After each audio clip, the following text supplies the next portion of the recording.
antidote. Unhinged, unhinged, unhinged, unhinged, unhinged, unhinged, unhinged, unhinged. With Dwayne and Elise.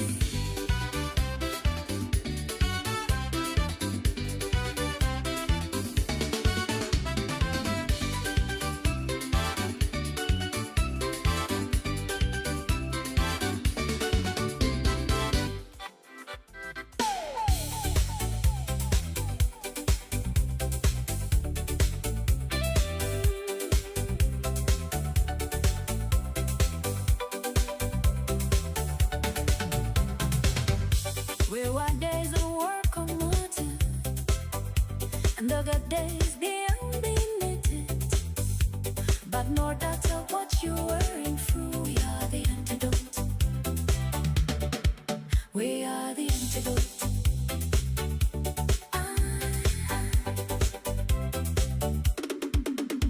Life comes that you had some time, but we typical line look.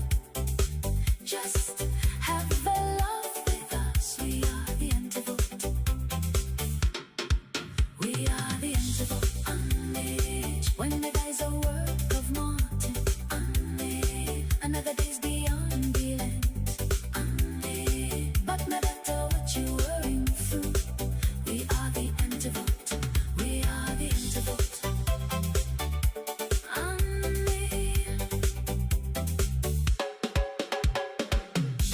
When our days a work of Martin, and other days we undealent.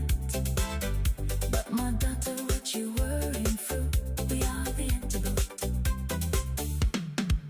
We are the antidote. Unleash when our days a work of Martin, and other days we undealent. But my daughter, what you worrying through, we are the antidote. We are the antidote. When we days a work of Martin, another days we undealent. But my daughter, what you working through, we are the antidote. We are the antidote. Where our days a work of Martin, another days we undealent. But my daughter, what you working through, we are the antidote. Life comes and you had some time, that we need a lighter look. Just have a laugh with us. We are the antidote. We are the antidote. Unleash, unleash when we days a work of Martin, when other days we undealent. But more matter what you were in through, we are the antidote. Where our days of work on Martin, another days we undealent. But more matter what you were in through, we are the antidote. When we this, where our days of work on Martin, another days we undealent. But more matter what you were in through, we are the antidote. Life comes that you had some time, that we meet.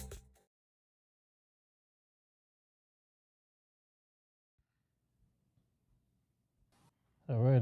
Good night. Welcome to another episode of Unhinged, the Dwayne and Elise show. With your host, I am Dwayne. My co-host, the one, the only, General. Elise, good night, everybody. General Elise. All right. Welcome back. It's been a crazy week. We have a big show ahead of us, but first we have to do some housekeeping. All right, so let's go, because I don't never remember to let y'all know that to follow us on the Unhinged Facebook page, as well as on our YouTube channel, which is Unhinged _VI. Remember, around here, we have 4 simple rules. We don't use real names. We don't talk politics or religion. We use a bunch of statistics that are just scientifically unscientific. And the number 1 rule around here is we listen so that we can judge. Having said that, Elise, how are you? How was your week? It was a good week. It was a great week. Thank you for asking. How about yours? Mine were good. Other than the fact that I haven't disagreed with you on anything this week. We haven't had any arguments, and I'm starting to question my sanity. Don't question your sanity. You're becoming intelligent. I'm rubbing off on you. Hey, that's not a good thing. You're becoming more. You're becoming more intelligent, more emotionally sound. Nah. And that's always a good thing. No. I will go just how I was. I don't need to be illicitified. You know what I mean? Anyway. Big show this week. Let's get right at it. Okay, yeah, I saw some crazy stuff on the internet this week, so we're gonna talk about some of the stuff. Just unbelievable. Anyway, case number 1, know thy place. Basically, my wife took the bus home because my coworker refused to give up the front passenger seat. So here we go.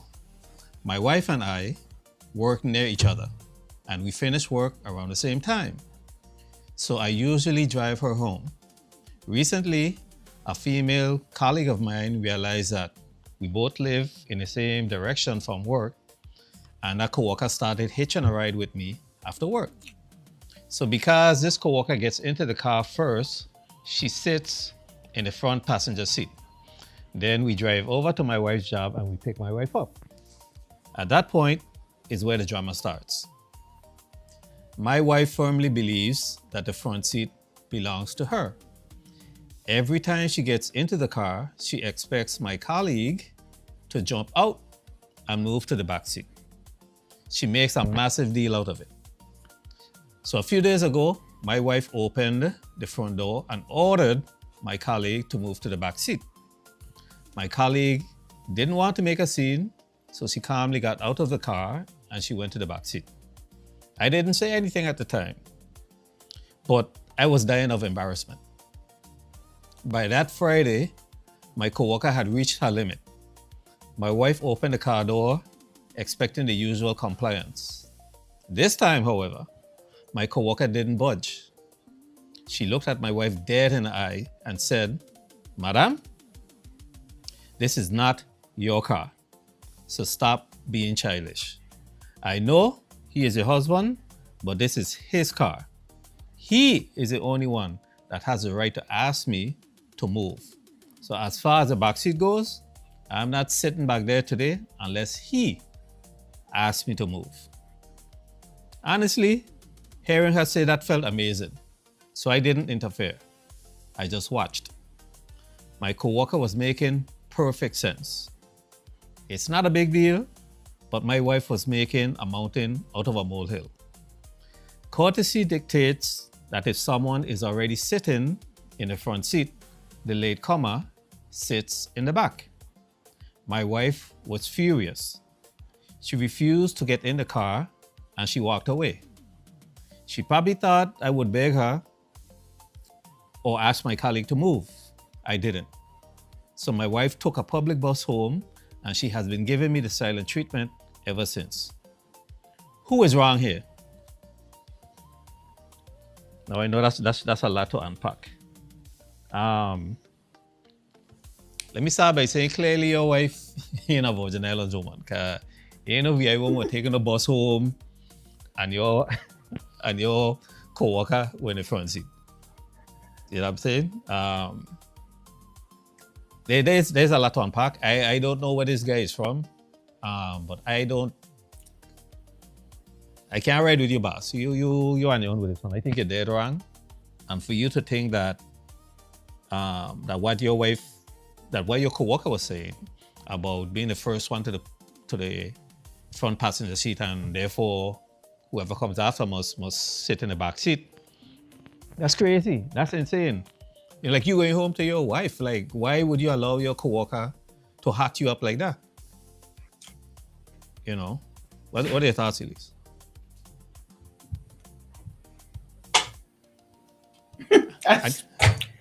Like, again, where Danica said it, he's Yeah, wrong. He's wrong. She's wrong. Everybody's wrong. Wife wrong. Because wife put up with it one day too many. You only had one time to disrespect me like that. And you would never have the opportunity to do it again. like I say, ain't no way riding in the backseat of my husband's car. The only time I go up the front, it's for his mother. And I absolutely agree with you, Danica. I don't know where this dude from. Like, how your co-worker have to know her place.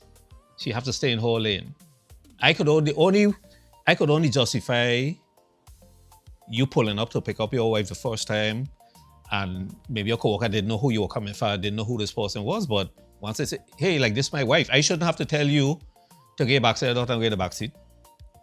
You know, that should be... I just want to know how the co-worker all of a sudden realized, oh, we live in the same direction.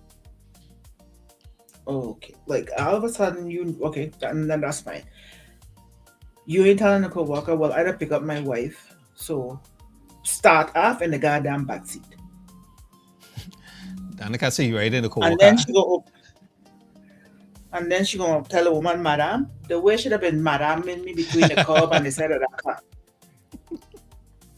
Yeah, like work wife gonna break up a happy home over car ride. Like, yeah, this got to be more than a colleague. Like, what in the world make you think? Like, you entitled to some passenger seat because you get to the car first.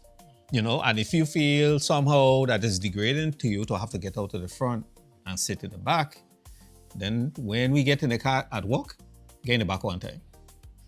Get in the back one time. Exactly. Ain't no way in the world. And then this dude gotta be a fool.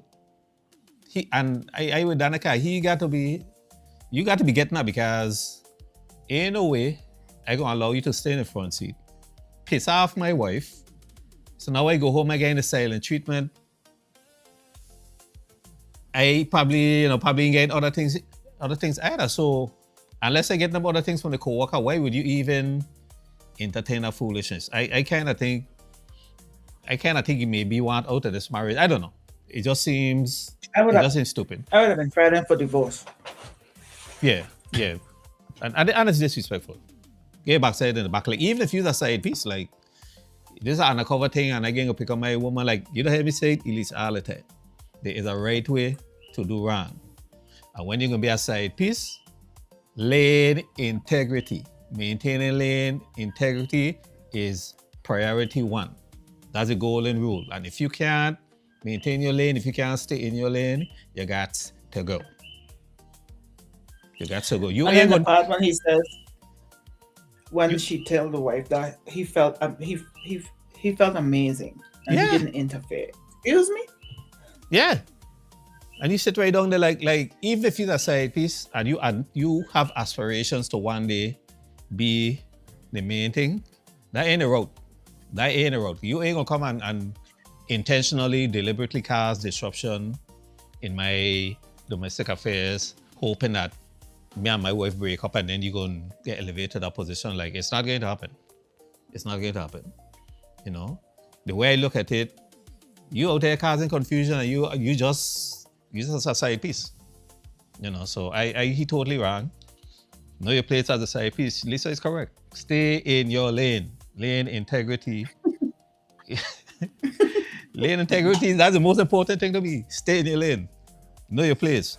You know, and that's why I have said it too. Like, sometimes people see other people getting involved in these kind of situations and then think that, oh, well, you know, I see people do it, I could do it too. Like, ain't everybody wired for everything.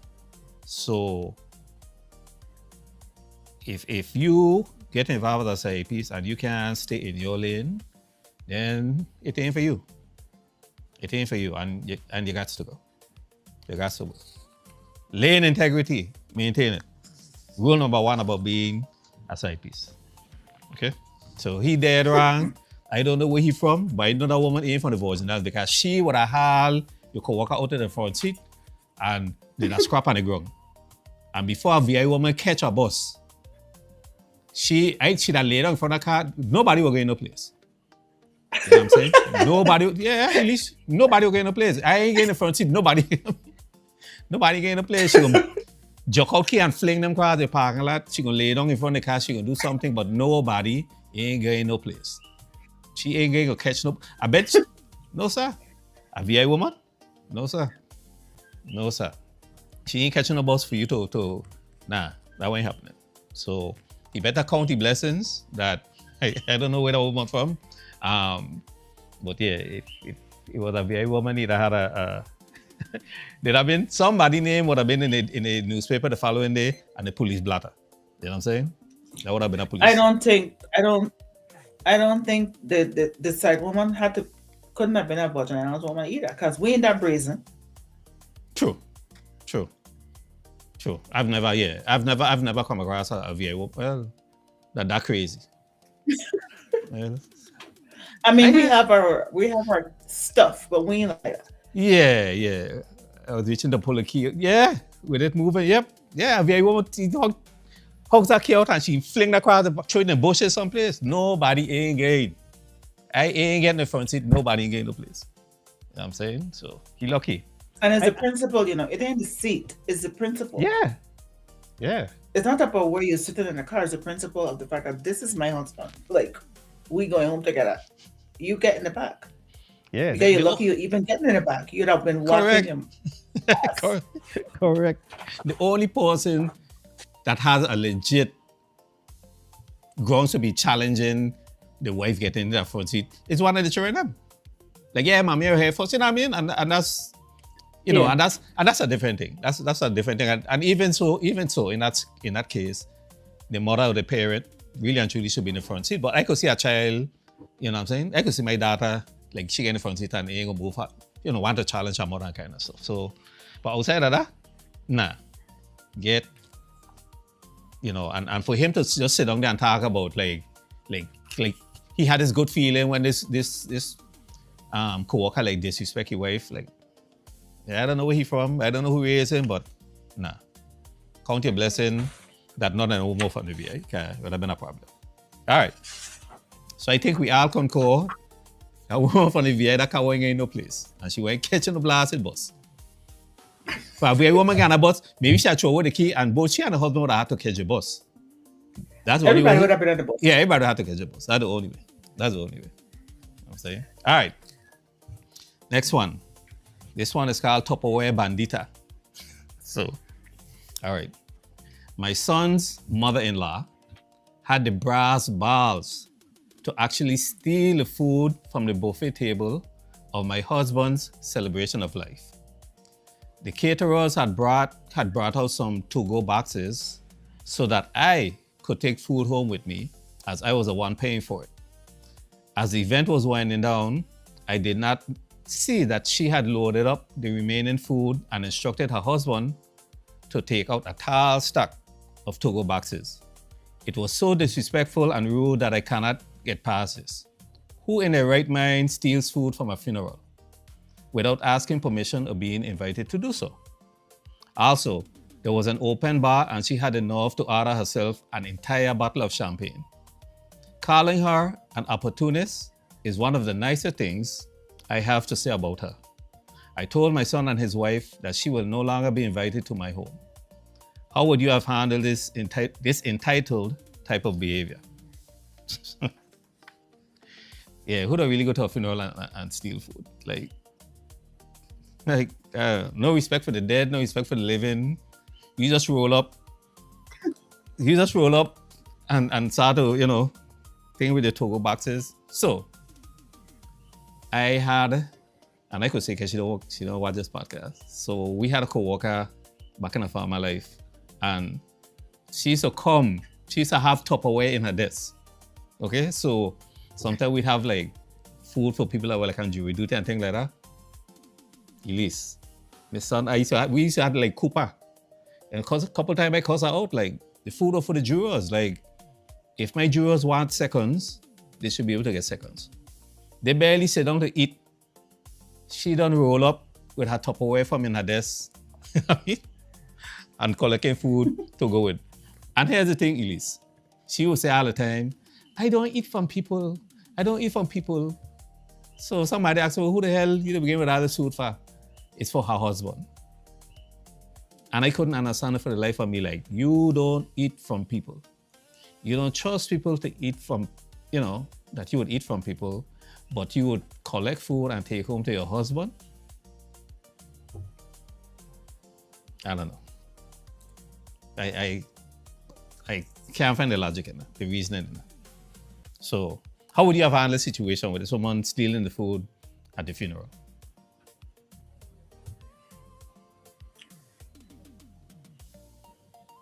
I I don't know. Like, your All right. husband just died. You're grieving. I just don't know that I would even bother. Okay.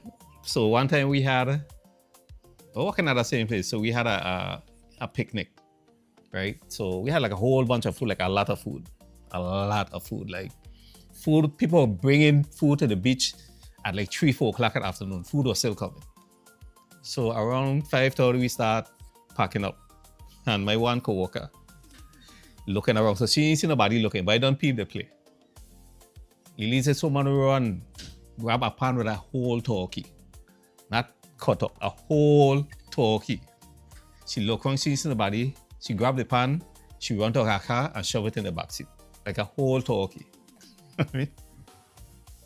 I was like, I couldn't even say anything. It was just so, I just had my mouth open, like, just like total disbelief. Total disbelief, like, whole turkey. She, like, even had a chance to cut. And I had a lot of people who were still there. It wasn't like we were, we just were starting to, the calling churning them out of the water. Churning the water all this, so you're bringing them out in the afternoon and they're going to eat and, this heifer take a whole turkey in a pan and shove it in her backseat. Me missing until after she leave. I was like in shock. Total disbelief. And put the turkey in a car. She put the turkey in the car like bus off. She put the turkey in the car and then come back over and were like collecting food, fixing plates of food to go like everybody else. And it was just unbelievable. I was too shocked to had even say anything, But yeah. All right.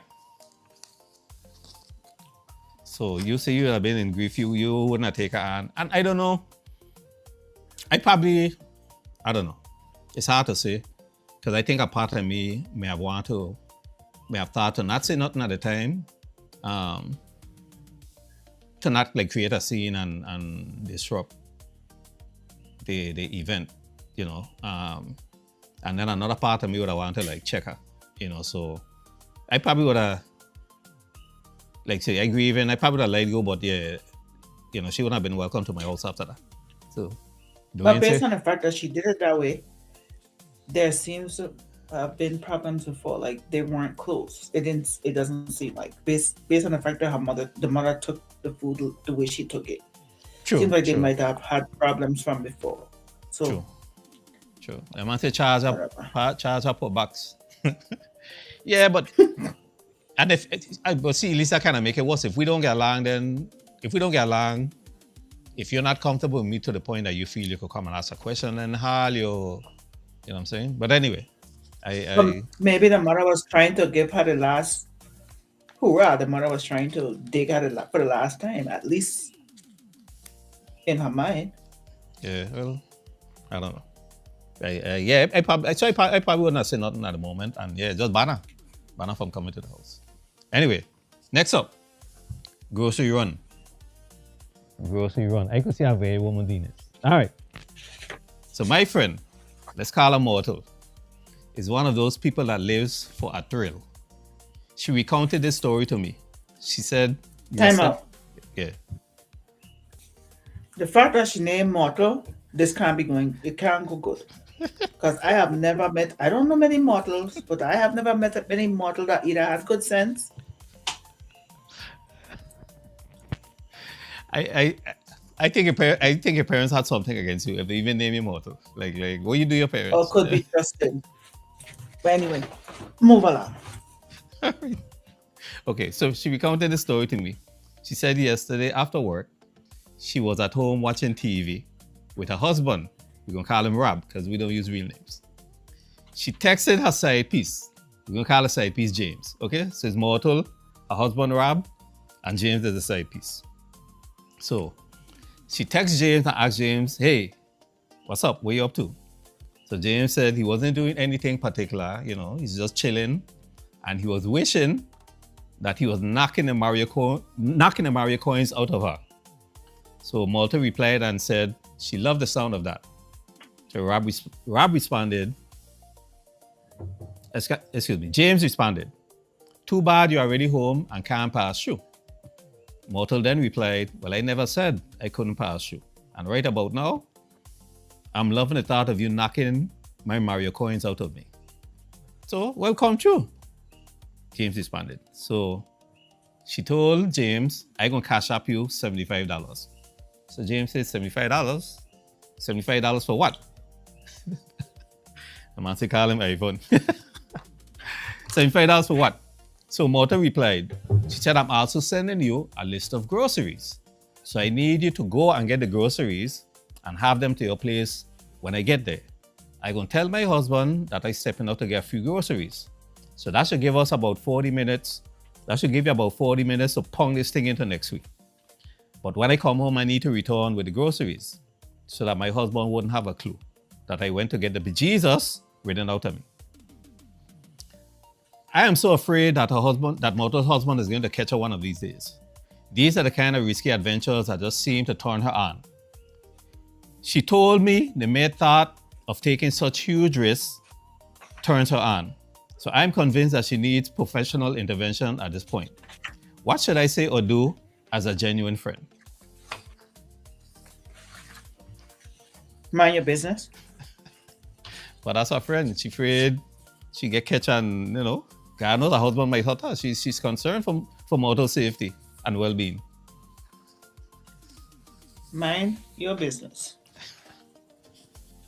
So you won't say nothing? Don't get between tongue and teeth. So you won't say nothing at all to her?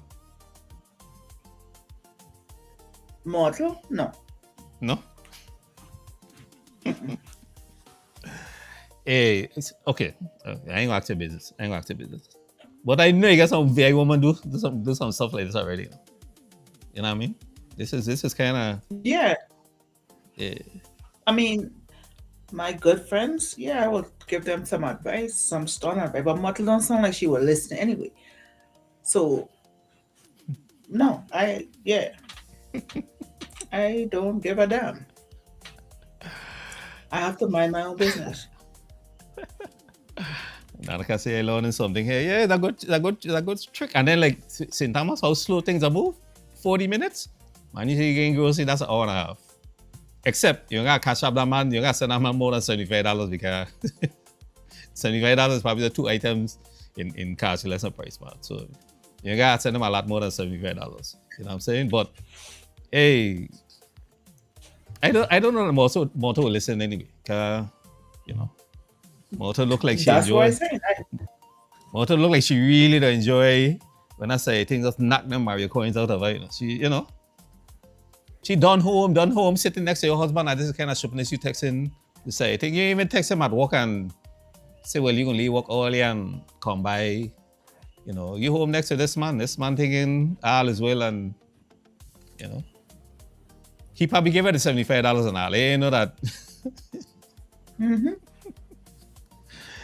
Yeah. Mortal clearly like to live on the edge. I wouldn't put up myself with Mortal. I would have to be minding my own business. Yeah. I think Mortal, Mortal clearly likes to live on the edge. I know. All right. So, okay, who sent you? The little quick phrase is, am I wrong for not defending my wife after my sister body shamed her? Okay. So my sister was visiting my wife and I the other day. An important thing to know about my sister is that she has a 5-year-old child with her now ex-boyfriend. When my sister told her then boyfriend she was pregnant, he wanted to marry her. He wanted to have a shotgun wedding. but my sister told him absolutely not. The only information my sister shared was that there was no way the two of them would be compatible in the long term. And I didn't think that it was my business to question my sister anymore about it. Shortly thereafter, my sister and her boyfriend broke up. They established a healthy co-parenting relationship. They share custody of the child 50-50. They both have good paying jobs and they both live very stable lives. My wife strongly thinks that my sister should have gotten married and hates the fact that my sister refers to her ex-boyfriend as her baby daddy. I don't think that my sister really cares that she had a child out of wedlock. But every time my wife is in her presence, she mentions to my sister that she thinks she should try and get her boyfriend back and ask him to propose to her again. She also asks her every single time why she doesn't want to get married, especially since my sister has been single for the past 5 years. It has gotten to the point that my sister told me privately that she's fed up with my wife's comments and questions. She asked me to speak to my wife about it, and that I did. So the other day, my sister visited my wife and I at our house. We were having a conversation and my sister was talking about her son entering kindergarten and how much she had been prepping for this milestone. The conversation seemed pretty mundane until, once again, my wife said that my sister should try to get her ex-boyfriend back and get married at the courthouse. She went on to say that the other parents would view her as being immature and they would think that her child is illegitimate. Well, before I could jump in and say anything to defuse the situation, my sister had already popped off. My sister told my wife that she should be worried about her fat ass and she should be trying to lose 100 pounds before worrying about her child and any ring. She also told her that she needs to worry about her triple chin and taking her roly-poly backside to the gym and not worrying about who's going or not going to the courthouse. So my wife has always been on the big side and I absolutely love and adore her. Her weight, however, is one of her biggest insecurities. So my wife ended up sobbing while my sister grabbed up all her things and left. So the whole argument took about 2 minutes and I didn't really know what to do. After my sister left, my wife asked me why I didn't say anything to defend her against my sister. I was honest and I told my wife that I thought she was wrong for calling my sister immature and saying her child was illegitimate. And while I also think it was wrong for my sister to make some of the comments that she did, it was not unprovoked. So my wife is now giving me the silent treatment. So the question is, am I the asshole? What are your thoughts? I would have been so happy that woman was giving me the silent treatment. Don't talk to me. Because why it wasn't minding your business when again, here we go. Mind your business. Like, mind your business. The woman don't want, this is why people that end up in relationships and be so unhappy because they're married for what other people think. Just leave people alone. I don't understand what, I could guarantee you these. Because mind your business. Yeah. She could call him her baby daddy. She could call him whatever. She don't want to be married to him. End of story. Mind your business. If you're going to be supportive, shut up. Shut up. Or people are going to think your child is illegitimate. I don't give a damn. What you other people think. Yeah. And the thing is, your sister already, your husband already come and tell you that my sister like talked. He already spoke to you about it. So clearly you know that my sister like sick and tired of you and these comments and you know what I mean? And you trying to impose your particular values and beliefs and stuff like that on me.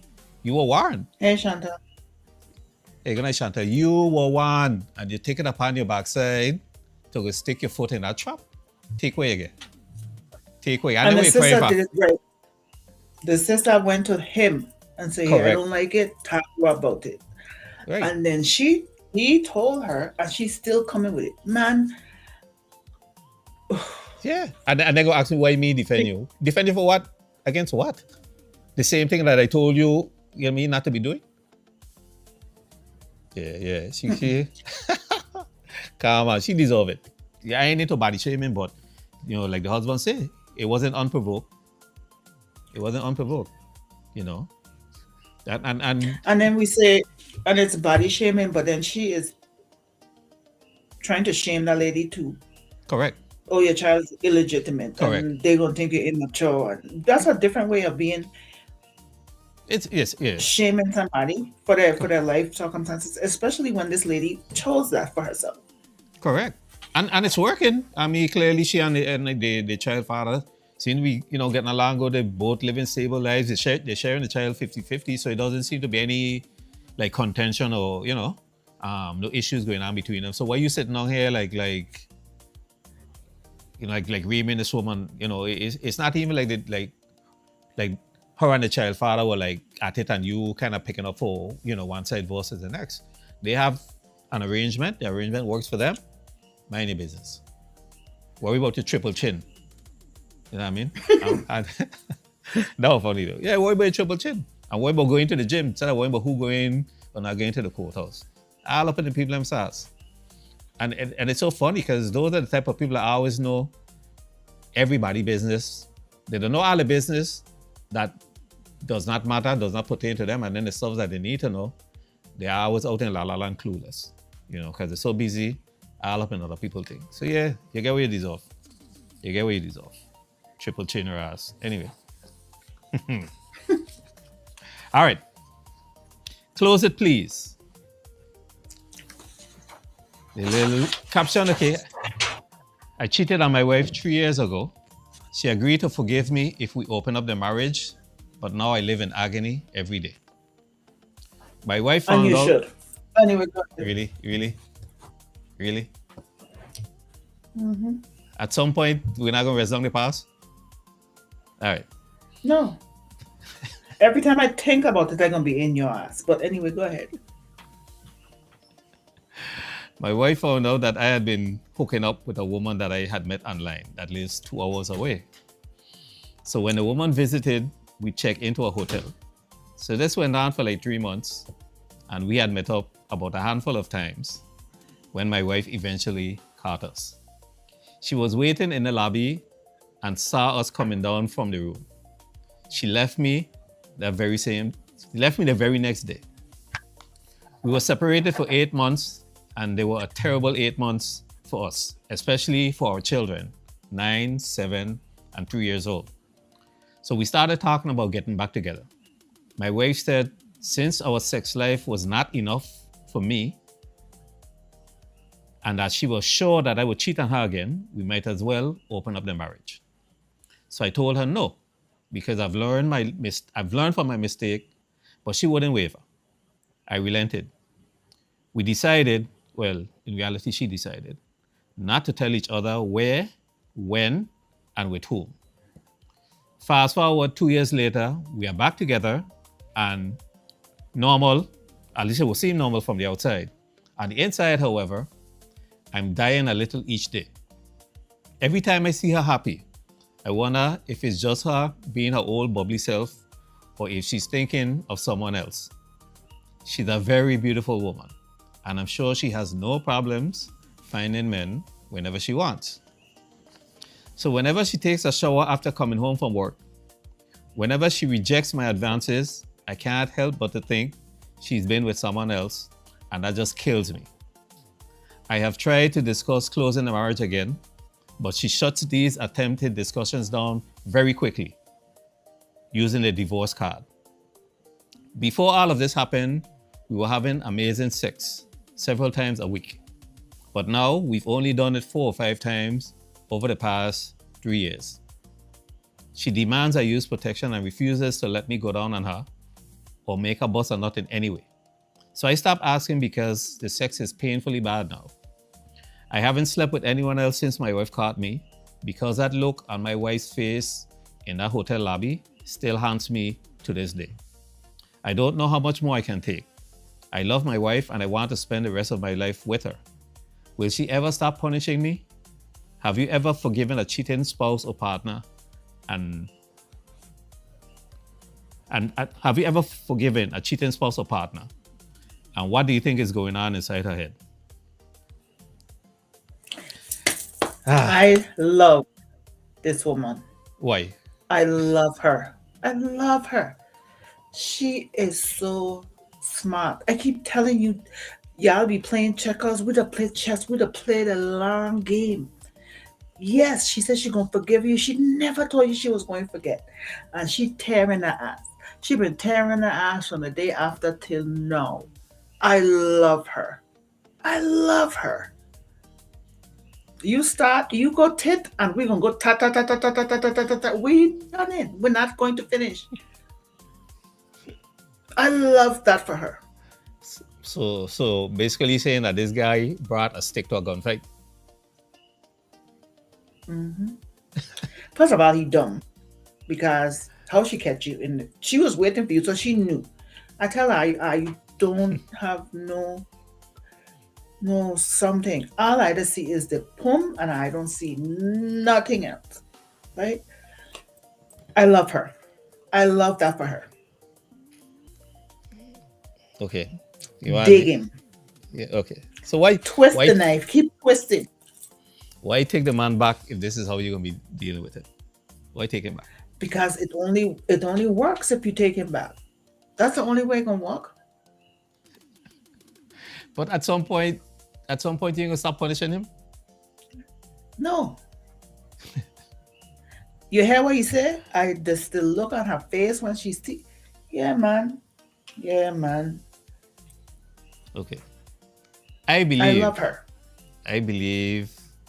And then they only had sex, what you say, 4 or 5 times in the past years.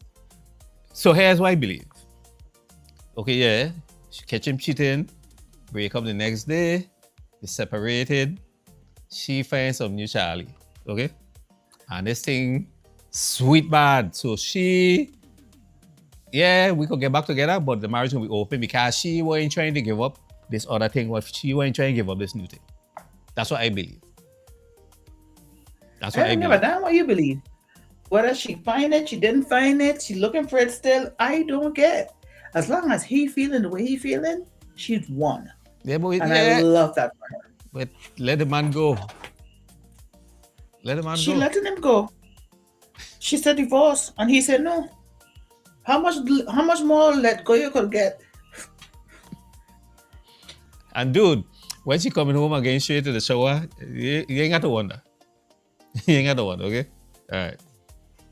She just come from getting the Mario coins knocked out of her. You know, if I know but. He started. Listen, they were fine. He started it. Okay, he started this. Yeah, but she need to drag it on forever. You know what I mean? Yes. Yes. Drag it. No man, drag it. At some point, the punishment needs some magic crime. Come on now. You ain't get a man a death sentence for shoplifting? He could leave. The man will probably just checking to see something, as a matter of fact. He did see something, and he's seeing something. He's still seeing something. And I am happy. I am proud of her. Oh, that's wicked. That's wicked. That's wicked. All right. Okay. So this next one here, this here was like, I saw this on the internet, and it was a big shindig, a big to-do. So I was like, yeah, man, we got to talk about this. Okay? So that's the story here. So a church, pass me that. So a church drummer is going viral after publicly calling out his pastor for allegedly driving past him while he was walking more than a mile from the church and simply waving to the drummer instead of offering him a ride. According to the drummer, he was walking to church after he was able to reach the church van driver. With more than a mile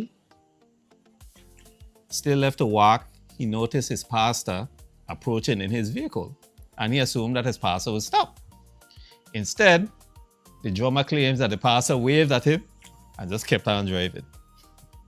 So frustrated, the drummer took the situation to social media, questioning how a pastor could preach about compassion, fellowship, and helping others while knowingly leaving one of his own church musicians walking the rest of the way to service.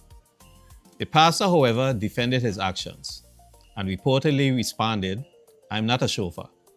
He could have called the church van." The drummer pushed back, explaining that calling the van was exactly what he had attempted to do, but couldn't get in contact with the driver. The situation quickly divided social media. Some argued that regardless of whether the pastor was technically obligated to give him a ride, basic kindness should have made stopping an easy decision, especially with the drummer still more than a mile away from the church. Others defended the pastor, saying that church members sometimes place unrealistic expectations on spiritual leaders and that pastors shouldn't automatically be responsible for everyone's transportation. However, much of the criticism eventually turned towards the drummer. Many urged him to delete the post, arguing that even if his feelings were justified, publicly airing an internal disagreement unnecessarily embarrassed the pastor and it cast the entire church in a negative light. One user even commented, "If you wouldn't expect TD Jakes to give you a ride, don't expect your pastor to give you a ride either." Now people are debating something much bigger than a ride. Was this simply a pastor exercising a reasonable boundary? Or did driving past someone headed to serve at your own church reveal something about the very compassion being preached from the pulpit? What are your thoughts? You're doing the side eye. There's so much to unpack here. Yeah. I'll start with this. I am quite sure that drummer is not getting paid for his talent in that church. The only person getting paid is the pastor. It's a ride. You're not TD Jakes. And even if you were TD Jakes to give somebody a ride too. They always have this higher and mightier and no attitude. What's wrong with giving somebody a ride? I don't care what kind of disagreement they have in the church. I could care freaking less. People, and then if this young man don't learn something from this, I don't know what else would teach him. We don't talk religion, so I'm going to try really hard not to go there. But this is the reason why people have been leaving the church in swarms, because they're waking up and seeing how backwards religion is and how backwards the church is. What was Christian about that? What was Christian about that? And imagine you going to church and they're telling you, "What, you're gonna get it, just keep praying, just keep faith," and he driving by and leaving the man walking on the road to come play at his church. That's crazy to me.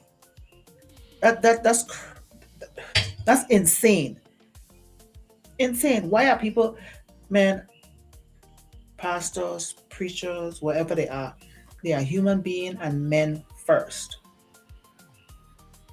Okay. They're not perfect in any way. Yeah, so it is a lot to unpack. I think one of the things that jumped out at me was he actually waved to him. Like, if he had said the pastor could come along the road and just drove by him, then because sometimes you're driving and you're physically here, your eyes on the road, but your mind someplace else. So I could see you driving and you drive past him, and because your mind was actually someplace else, you didn't even realize that, that's your drummer. But the fact that you waved to him and then a mile away from the church, like if you're close to the church, then, I stop to give you a ride 500 feet. You know what I mean? But a whole mile away, and you wave you wave to him, like that's crazy. And I agree with you as well. We don't talk religion, but this kind of situation is the reason why a lot of people are disassociating themselves from organized religion. There was nothing Christ-like in what he did. And yes, pastor, but for his, and then the pastor reaction too, there was no kind of empathy, you know, oh, like I wasn't even thinking like, oh, being a chauffeur, like as if now like that's to stop and give him a ride was beneath you, you know. And if I were a drummer, listen to me, he'd a catch hell, you know, because all through the service, every time he like when he get into sermon and things like that, catch, a whole heap of noise, and I'd be like. I'd be like, I apologize, Pastor. Like your message is so powerful. Like the spirit getting to me, I can't help it. Boy, he would have catch hell through other service. And I just keep banging on them drums. You know, sorry, it's a spirit. You know, like yeah, and to see people coming and defending the pastor. Oh well, take it on because it embarrassing the church, casting the church like like that's how you focus. So I just. You know, I don't know. Like that's what really bothers you. You know, the fact that people gonna see this church or see your pastor in a less than perfect light. Like, no, like, you know, I just think the pastor reaction, the fact that he waved at him and then to react and say, well, me no chauffeur, like, you ain't even, no kind of empathy, no kind of, you know, my mind was someplace else I see him and you didn't really down on me, you know what I mean, to give him a ride. I see him and I actually thought you were waiting for somebody, like, not like that. You just, like, me in a chauffeur, like, you know, that's beneath me. And to me, that's problematic. But we don't talk religion. But I just wanted to bring it because I've been monitoring it and it really been like a big, like, back and forth. And then going after the drummer, like what he was supposed to do. So, I know for me, petty me, he might have, I'd get fired because all kind of noise would have been going on through his sermon. Yeah, the spirit would have had me. The spirit would have had me. You know what I mean? Yeah, so that's all right. This young man is walking to church, you know. Yeah. So it have to be some distance that he walk into church to come play in your church for your service. Correct. And you gonna say you in a show. And he tried to reach a church van. He couldn't get in. So it ain't like he sit back and sat at home and say, well, he ain't gonna move until he able to get the church van. Like he started when he hitchhiked part of the way, walk, whatever the case may be. He was making an effort to get to the church on time for service. You know, like he was going beyond, I guess, his norm to keep up his commitment to the church. And you just wave to the man, drive past and then say, but you're in a chauffeur. Like, that's insane.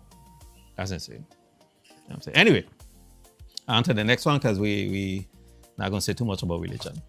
So the next one, a good death. This is crazy. So, my wife was diagnosed with a terminal disease and she was given approximately 9 months to live. Of course, I wanted to support her through her devastating final months and grant her whatever wish she desired. When she disclosed that she wanted to sleep with her ex-partner one last time, I wasn't sure I could support that wish. I am angered and hurt. I feel trapped by her terminal illness. I now resent this entire situation and I'm unsure of the correct way to respond. I am feeling deep discomfort. Any advice? Don't ask questions you don't want answers to. Really, Liz? That's what you got, Dada? Mm-hmm. Man. He asked her. He asked her what she wanted.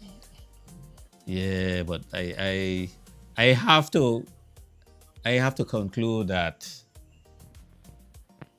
I think when she and her husband been making love, she'd be thinking about the ex.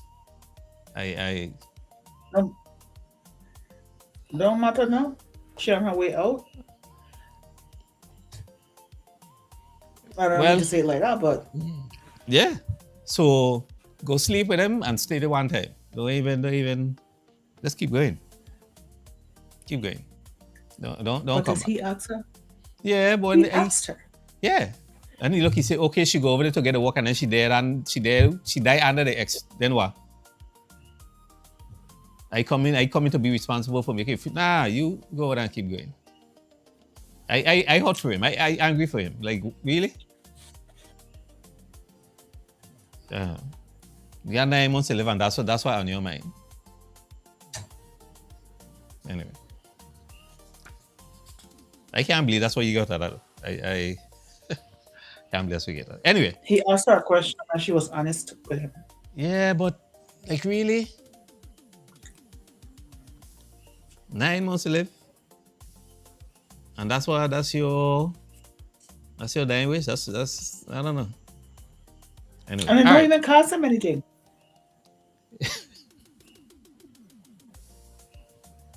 So he should be more acceptable to it because it doesn't cost him anything? It's free. All right. Let you go over there, get that thing, and she there you get nothing. $1,000 he got. Well, he got far out of $1,000 anyway to bury her. Anyway. All right. So on my daughter's honor. My 16-year-old daughter passed away in a car accident back in October. I've been saving up a college fund for her post-high school education. All of the money in the fund was put in there by myself, my ex-husband, my daughter's father, and my daughter contribute her earnings from her various summer jobs. All in all, the balance is about $25,000. I recently remarried to a man who has a 30-year-old daughter. My stepdaughter doesn't like me because I'm only 3 years older than her. My new husband is significantly older than I am. My daughter was very passionate about the environment. My ex-husband and I discussed what we should do with the college fund. My husband said, well, she's a daughter, so whatever you decide to do to honor her, I'll support. My ex-husband and I decided to divide the college fund, and we could each donate to charities that we felt would make our daughter proud. My stepdaughter feels that me and my ex-husband should split the fund evenly, and she should get some cushion for buying a house, since I am married to her father. She feels that the fact that I'm married to her father makes my contribution to the college fund her father's money too. She said that donating approximately $13,000 wouldn't mean anything to a big charity, and I could help someone I know in real life. My husband has since joined her side and thinks that $13,000 would help her buy a house, and we can honor my daughter in another way. Am I the asshole for not wanting to change my plans?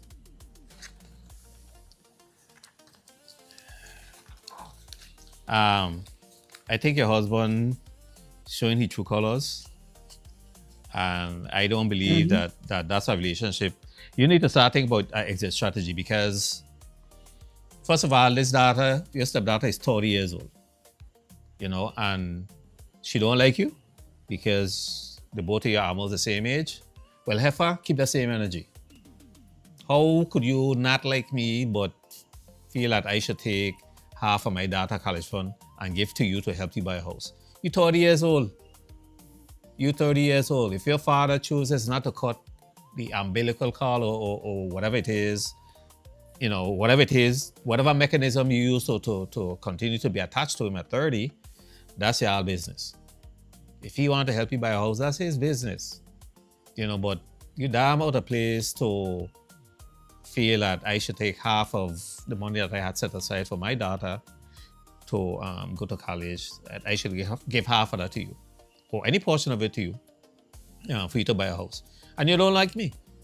Chances you buy a house, I'm gonna be welcome over there anyway. Not that I really want to come, but we don't have a good history. And even if we did get along great, that's my daughter college fund, and your father, they make no contribution to it. That was me, my daughter, and her father. So, it's an A and B discussion, see a way out. What are your thoughts?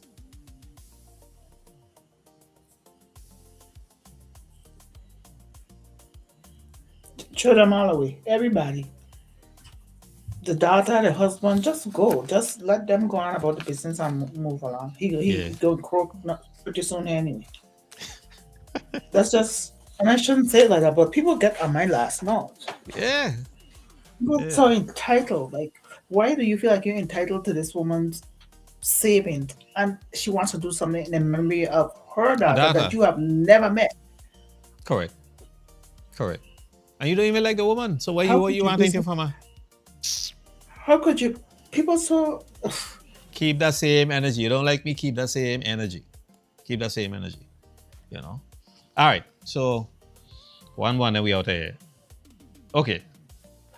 This is just people, a few people sharing the most diabolical lies that were told to them by a member of the opposite sex. Okay, so, all right. The first one, this woman told me that she had 2 toothbrushes. She said one was for her bottom teeth and one was for her top teeth.